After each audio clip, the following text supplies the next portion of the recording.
Well, one day I walked into the home, and she was waiting for me. She was very excited. I noticed that. She said, I found this place. I found this place that's going to help you. And she started telling me about this home and this center that had opened up not too far from where we live. And I said, well, Mom, I really don't want to hear it. And the thing about it was that she never told me it was a Christian place. She just said it was a place that was helping young men that were in gangs and drugs, and it will really help you. And so, she convinced me. And the next day I went with her, and to my surprise, it was a Christian home, and David Wilkerson was there, and also Nikki Cruz was there. And Nikki was one of the first ones to talk to me, and I thought, well, what is this guy? He used to be on the streets. We were actually enemies on the streets because he was running around with a gang that was opposite to our gang, and now these people are preaching to me, and it was hard for me to receive it, but I made a decision to give it a try. And by the third day, I was so desperate because I was withdrawing from drugs, cold turkey, and my body was shaking. I had what they call the super flu. My body was just feeling this feverish feelings all over my body, and I wanted to run out of the place.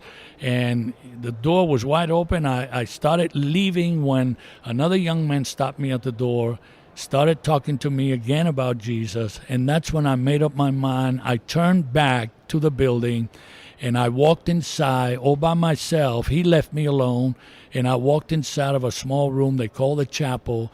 I got on my knees, and for the first time I cried out to God, and I started thinking about everything that my mother used to preach to me. Wow. And I was so desperate and so physically sick that I started calling out to God, and I said, God, please, if you can give me the power to change, please come into my life and change my life. And right there, I had an experience that I always say I didn't see lightning. The walls didn't come down, but when I got up to my feet, I knew that God was real and something had happened inside of me.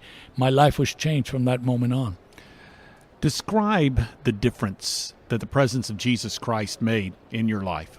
It's amazing because in the past, I had these controlling powers over me, like heroin addiction, like rebellion, and the darkness that I was living in.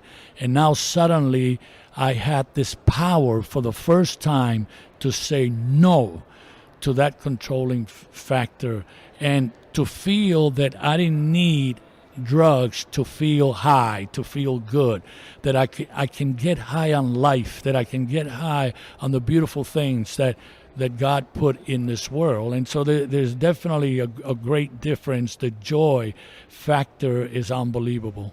Well, you fast forward just a bit, you became involved. Having been ministered to, you actually began to do ministry through an organization called New Life for Youth. Tell me about that, please. Well, Bob, after Christ came into my life, I went to Bible college, and I met my wife there. We traveled the world preaching the gospel, and one day I got invited to come to Richmond, Virginia for a speaking engagement. And we were actually itinerating from New York City to California, and I had all these meetings planned. When we got to Richmond, we never left Richmond. We preached there in this church and then decided to make Richmond our home. And we started an organization called New Life for Youth, opened up a home. Actually, the first few students, we call them students, young men that we try to help, we brought them into our home. And then we went out, we rented a home, and that snowballed into another home. And then finally we bought a ranch where we house today over 200 young men and young women that are receiving help from drug addiction. And we have had over 20,000 come to our program.